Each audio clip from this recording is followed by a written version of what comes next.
programa Outras Palavras, um oferecimento Sindiúti MG, Sindicato Único dos Trabalhadores em Educação de Minas Gerais. Olá, bom dia! Veja nesta edição Educação em Debate, uma discussão sobre os desafios da educação pública em Minas. E veja também a precarização da profissão docente. No Momento CUT Minas, os males da terceirização sem limites. Vamos combater o projeto de lei 4330 nas ruas. E na atualidade, delegação estrangeira marca presença no Congresso do Sindiúti. De Brasília, você vai ver as notícias da CNTE.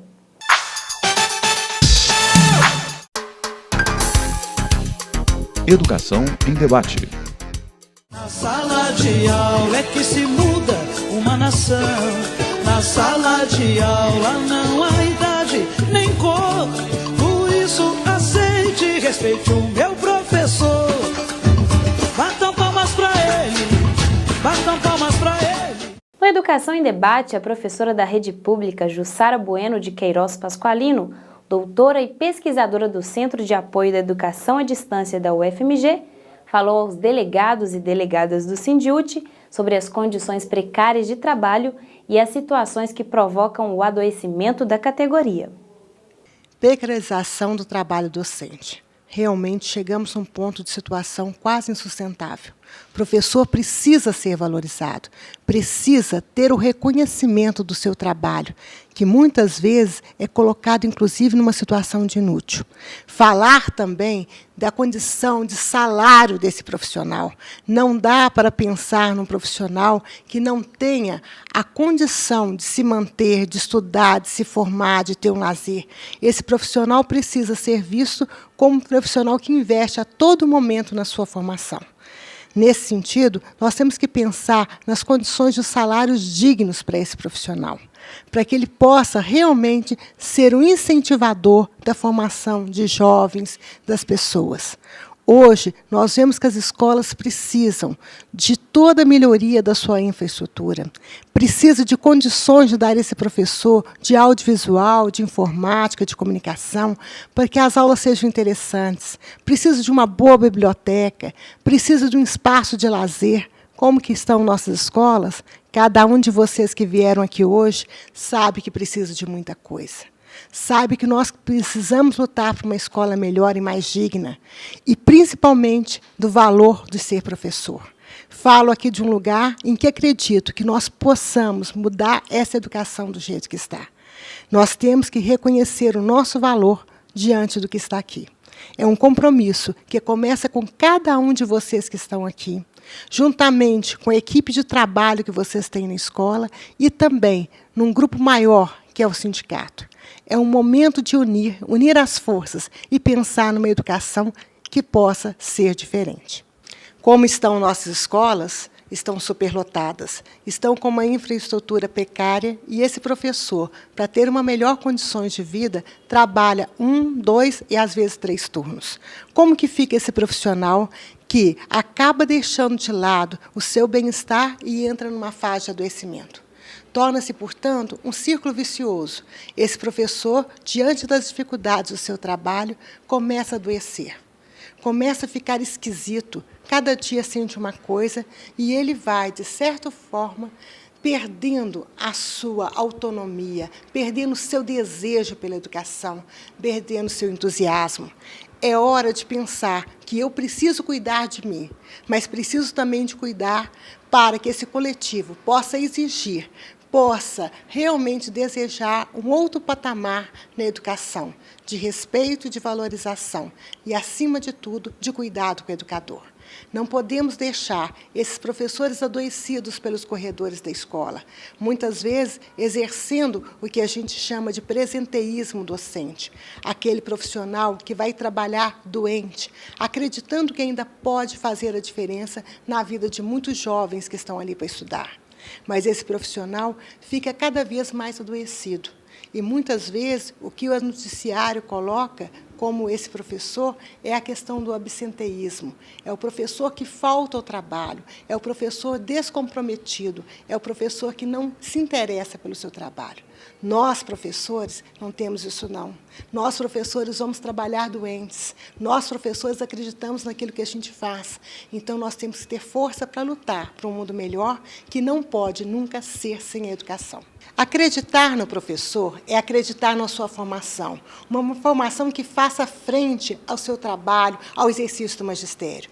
Uma formação que seja acadêmica, sim, que, se possível, que todos os nossos professores não só sejam graduados, mas que tenham o direito de exercer uma formação contínua, que procure dentro das universidades esse diálogo constante, através dos mestrados, por meio de um doutorado, e mais do que isso, uma formação contínua que se dê também no espaço de trabalho, de um colega com o outro, de uma interlocução completa e constante do que ser professor. Professor que se faz e se forma no cotidiano do seu trabalho. Nós precisamos, sim, de professores cada vez mais e bem informados, formados no espaço acadêmico e formados também no espaço da escola. O professor e pesquisador Gilber Martins Duarte, da Escola Estadual Teotônio Vilela, falou sobre a precarização da profissão docente no Congresso do Sindiúti. Cotidiano. E aí eu entro na questão pedagógica também, porque às vezes a gente pensa só na questão estrutural e abandona o objetivo da escola. E quando você abandona o objetivo da escola, você não luta para melhorar as condições de trabalho. O desejo do trabalhador passa a ser: quando der certo eu saio, eu vou embora daqui. Ora, se o desejo do trabalhador da educação é ir embora da estrutura, ele não vai lutar pela estrutura. Então nós temos que entender que nós não podemos fazer trabalho alienado na escola. Nosso trabalho é educar os filhos da classe trabalhadora. A nossa bandeira é a escola pública de qualidade para os filhos da classe trabalhadora. Se os trabalhadores de educação são forçados a trabalhar na escola privada, é por questão de sobrevivência. Como trabalham 2 cargos na escola pública, por uma questão de sobrevivência, não é questão de opção. A solução nossa é ter um projeto de educação. Nós temos que ter a bandeira do militante político dentro da escola, que deve ter educação de qualidade, que não vai para a escola chorar, mas vai para lá lutar. E lutar dia a dia, matar um leão por dia. Porque nós temos muitas práticas atrasadas para a gente reverter, senão nós não vamos construir revolução. Nós não vamos construir uma mudança no mundo. Porque as agências da burguesia são muito fortes e agem ideologicamente. Então a gente tem que também agir com a nossa ideologia, com a ideologia da classe operária, com as nossas organizações, com o nosso sonho da utopia, que nunca chega, mas que avança. E tentar contribuir com a nossa luta, que não é só teórica em defesa da educação, é uma luta prática. Quantos professores doutores têm coragem de ficar lutando pela escola pública básica? Poucos. A maioria é a hora que arrumar uma chance e vai embora. E todos têm que ter direito para estudar e continuar se qualificando, com liberação, para fazer mestrado, para fazer especialização e receber o melhor salário por isso. Ou os filhos da classe trabalhadora não merecem uma educação de melhor qualidade. Obrigado, pessoal. A professora e doutora em educação pela UFMG, Savana Diniz Gomes Melo, pesquisadora do Grupo de Estudos sobre Política Educacional e Trabalho Docente e Gestrado, fez uma abordagem sobre os desafios da escola pública. Primeiro, é importante lembrar que a educação, ela forma trabalhadores. A educação pública e a educação privada. Ela forma trabalhadores, ela forma força de trabalho. É um espaço, é uma instituição onde força de trabalho forma força de trabalho.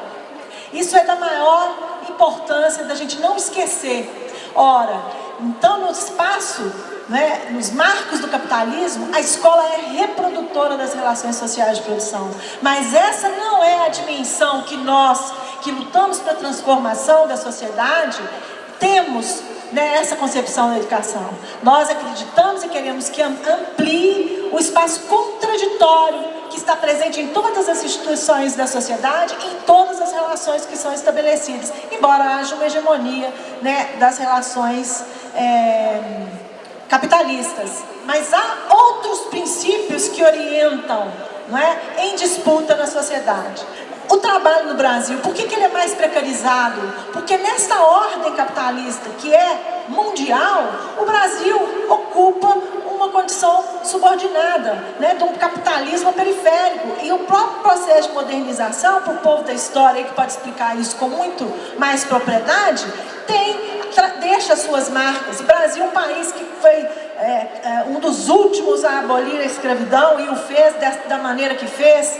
enfim, a nossa história explica também porque, no caso brasileiro, o trabalho explorado, né, precariado, tem essas características mais aprofundadas. E não é à toa que muitas transnacionais vêm se instalar no território brasileiro, nesse planeta, não é? Onde eles buscam livremente os horizontes mais claros para os seus interesses, que são, obviamente, os lucros, e não os interesses da classe trabalhadora. E é nesses países que flexibilizam as leis trabalhistas, que rebaixam o direito dos trabalhadores, é que essas empresas vão se instalar, porque se isso não for dado, elas vão se deslocar para outras partes do mundo, onde essas condições estejam, que eles chamam de vantagens comparativas. Por essa condição, nós enfrentamos no Brasil o fenômeno do trabalho escravo, o trabalho congênero, o trabalho escravo, em pleno século XXI. E as medidas que rompem aí com as leis trabalhistas vêm só aprofundar ainda mais, prometem agravar essa situação. E por último eu queria falar do silenciamento. É impressionante como a categoria docente vem sendo sistematicamente silenciada. Ela não participa das concepções das políticas, ela não é chamada a participar da definição do currículo, ela não é chamada a discutir as avaliações, sequer ela é chamada a aplicar as avaliações, muitas vezes elas são informados e entram na escola e às vezes não tem nenhum retorno, tem só depois divulgado lá os resultados. Esse silenciamento também, no meu sentido, ele é funcional, absolutamente compreensível, porque é a categoria que está sendo altamente prejudicada nos seus direitos, porque o campo da sua atuação, o campo do seu trabalho está se tornando objeto e campo de exploração do capital de uma maneira, não que ele não tenha explorado antes, sempre houve educação privada, só que nesse novo patamar os limites,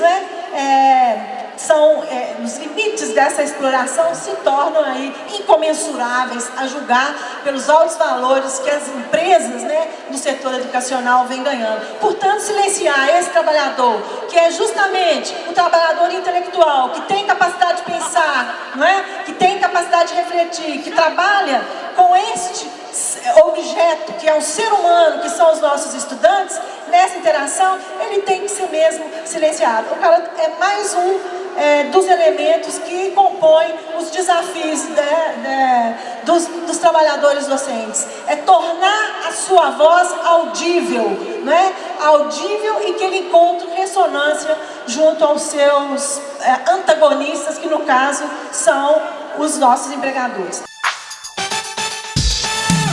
Saiba o que pensam os trabalhadores da educação de Minas Gerais. Profissão educador. Bom, eu sou Patrícia Pereira, professora da rede estadual e da rede municipal aqui em Contagem. E a avaliação que eu faço desse congresso é que ele está sendo extremamente importante e estratégico, num momento assim crucial para a classe trabalhadora no geral e para a classe dos trabalhadores em educação especificamente. Nós estamos no momento das nossas discussões da campanha salarial aqui no município, em outros municípios, e nós estamos no momento da conjuntura nacional de retirada de direito. E as discussões que a gente tem feito aqui é de reafirmação, de direitos, não só direitos nossos enquanto trabalhadores em educação, mas o direito também dos filhos da classe trabalhadora, de ter direito à educação de qualidade. Nós estamos aqui nas discussões de recursos públicos para a educação pública, então acho que isso vai ser muito importante para a gente fomentar a educação pública, a discussão por uma educação pública de qualidade, não só no município, como no estado todo, e para a gente sair com a discussão, com os nossos gestores e nas nossas lutas, não dos recursos que a gente tem para a educação, mas quais são os recursos materiais, financeiros, humanos, pedagógicos que a gente precisa para fazer uma educação pública de qualidade. E a partir da participação nesse congresso, posso fazer a seguinte avaliação, que vivemos no momento, no nosso país, uma discussão muito importante. São muitas as lutas que requerem a nossa participação. Sinto constante a presença, a participação dos meus colegas nessas buscas, né, na luta por direitos que até então estão sendo nos tirados. E em relação à minha categoria, são muitos os problemas vivenciados no cotidiano escolar. Em relação ao nosso estado de Minas Gerais, eu como professora do município também participo de ambas as lutas, se é focada no estado e focada no município, né? E penso que aqui estamos tendo, né, tivemos com esse congresso certamente a participação e a grande importância de discutir com outros colegas de outras regiões, diferentes regiões do estado, um importante momento de discussão, da gente unir as nossas forças em busca das nossas conquistas. Conquistas essas, né, que emergem pela nossa categoria, pela valorização da nossa carreira, por melhores condições de trabalho, condições da gente oferecer melhores condições de aprendizagem aos nossos alunos. E posso também pedir, mandar o seguinte recado ao meu secretário de Educação em Contagem, que lá em Contagem nós estamos nos articulando, a nossa campanha está caminhando para a briga por esses direitos, a briga por conquista de melhores condições de trabalho, valorização profissional. No Momento CUT Minas, saiba por que é preciso combater a terceirização. Quem faz essa abordagem é o técnico do DIEESE na subseção CUT Minas, Frederico Melo. Momento CUT Minas. Terceirização, a gente pode existem diversos tipos de terceirização, mas a gente pode conceituar a terceirização quando uma empresa ou uma entidade que realizava determinada atividade com seus próprios trabalhadores, contratados diretamente por essa empresa, ela passa a contratar uma outra empresa, que essa outra empresa com seus trabalhadores passam então a realizar aquela atividade. E por que as empresas fazem então a terceirização? O que leva as empresas a fazerem a terceirização? Como um meio de baratear os custos de produção às custas dos trabalhadores, com rebaixamento das condições de trabalho, com rebaixamento das condições de remuneração, com rebaixamento de direitos de maneira geral vinculados ao trabalho. Então, o discurso do aumento da produtividade por meio da especialização é o discurso ideológico que sustenta o movimento da terceirização. Existem outros interesses por trás da terceirização. Fragmenta a base sindical, o sindicato da empresa mãe, ele reduz a sua base, consequentemente a sua força, e faz com que o processo produtivo seja controlado por empresas diferentes. No Brasil, a terceirização não é um processo recente, ele é um processo antigo, mas que a partir da década de 90 ele se acelerou no Brasil. Em 1995, a Petrobras ela tinha mais trabalhadores próprios do que trabalhadores terceirizados. E hoje, na verdade, para cada trabalhador próprio da Petrobras, existem 5 trabalhadores terceirizados, né? Então, o crescimento da terceirização na Petrobras, que é a maior empresa brasileira, foi vertiginoso de 1995 para cá. E aí a gente tem um documento legal que exatamente está sendo revogado por meio da aprovação do projeto de lei 4330 pelo TST, Tribunal Superior do Trabalho. Ele regulamentava a terceirização, permitindo a terceirização apenas em atividades meio, atividades de apoio e não nas atividades fim da empresa, atividades essenciais daquela empresa. E aí agora o PL 4330, na verdade, ele se propõe a derrubar essa diferença entre atividade meio e atividade fim, falando então que todas as atividades de qualquer empresa pode ser terceirizada, que é a discussão da responsabilidade subsidiária e responsabilidade solidária, né?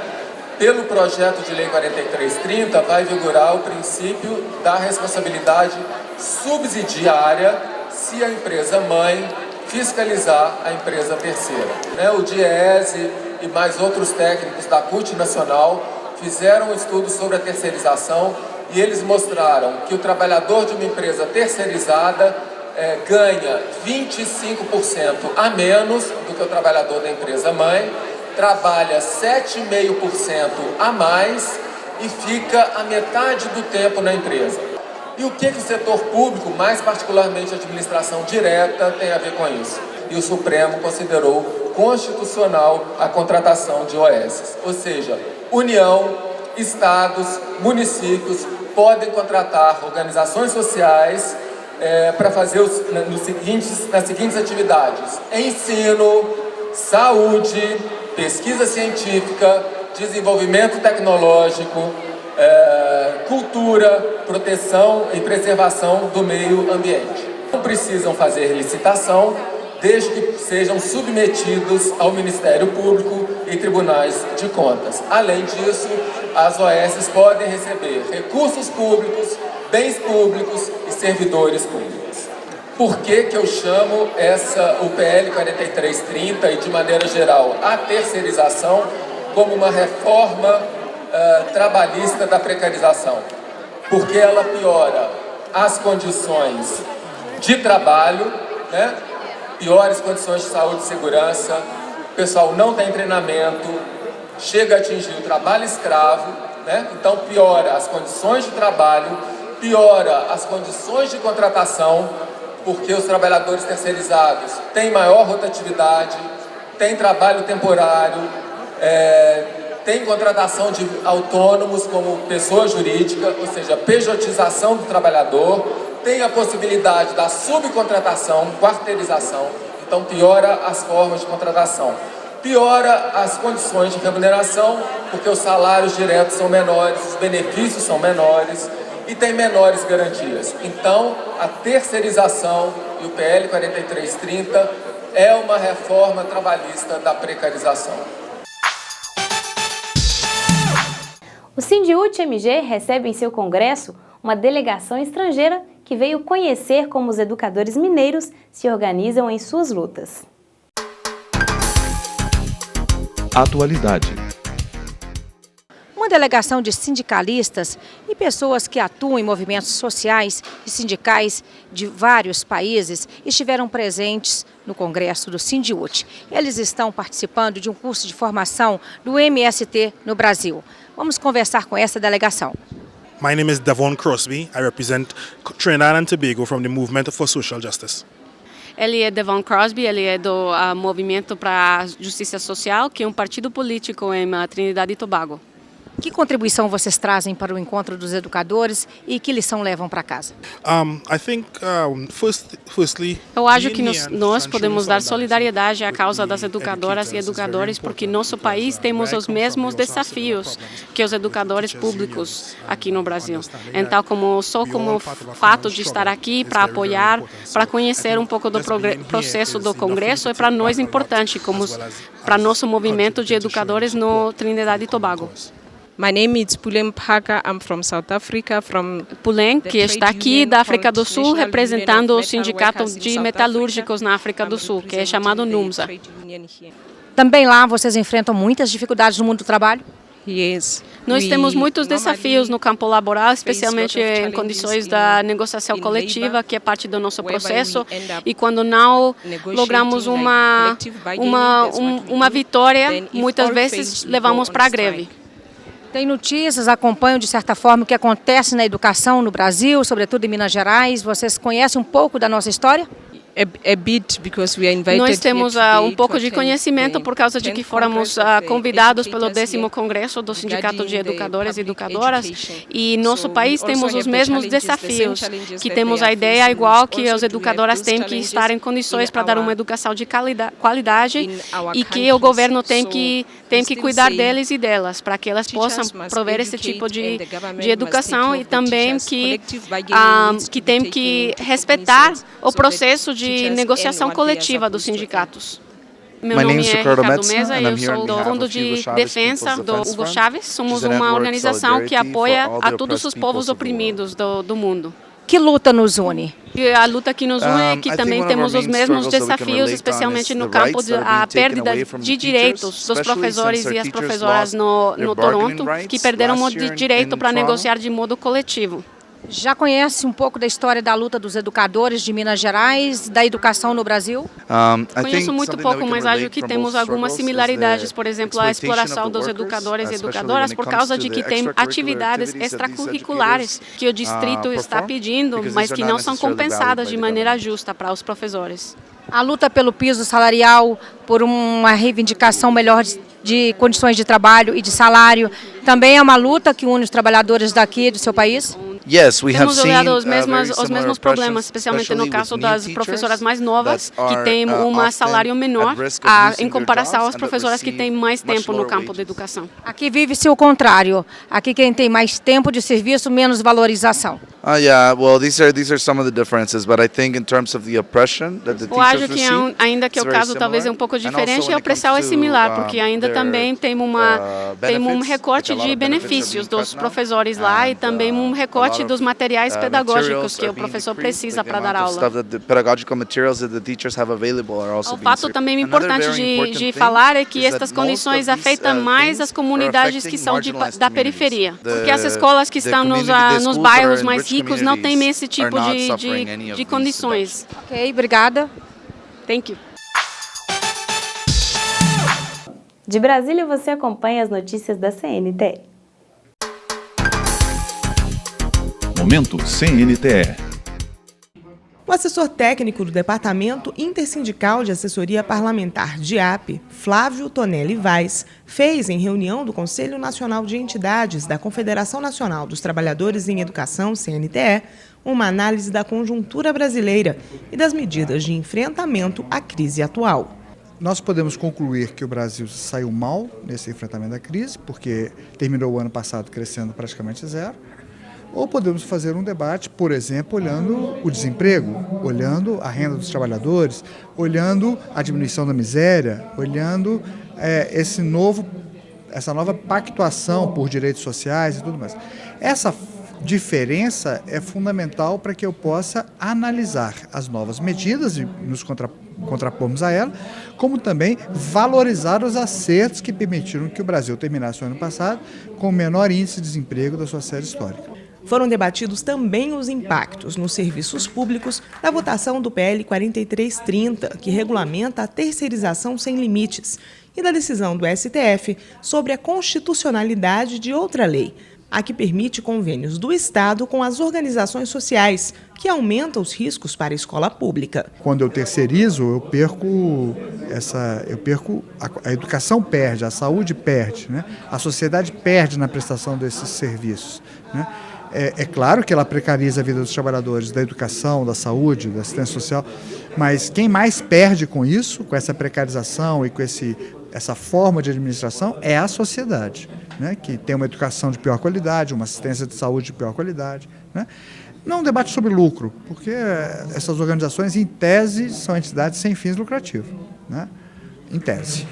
Mas o fundamental, então, não na contraposição salário-lucro, mas em tese é uma composição de qual é a qualidade do serviço público que eu devolvo à sociedade, qual é o meu modelo de serviço público, meu modelo de educação, meu modelo de saúde, né? É isso que está em discussão. Hoje, no Distrito Federal, por exemplo, cerca de 30% dos funcionários de educação são terceirizados. Também contra a terceirização, a CNTE organiza no dia 28 de maio um movimento nacional pela valorização do educador, a mobilização SOS Educação Pública.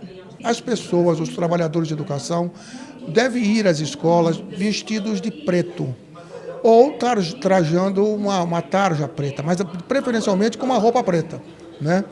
E fazer faixas também pretas, escrito SOS Educação Pública, e pendurar na porta das escolas, nos monumentos mais conhecidos das cidades, nas pontes, nos viadutos, nas portas de casa, nas janelas de casas, pedir para os alunos fazerem isso e transformar isso no hashtag, né, o termo da moda, e fazer fotos de grupos de trabalhadores de educação, professores, funcionários, ou outras pessoas trabalhadoras ou outros trabalhadores, no sentido de postar isso.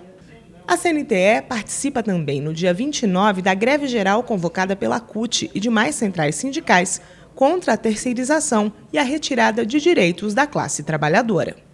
Um dos itens do processo de mobilização da CUT é a defesa da educação brasileira. Pode afetar o serviço público, sim, e nós precisamos estar atentos e mobilizados contra isso. Fique agora com o nosso quadro de humor com Rômulo Garcias.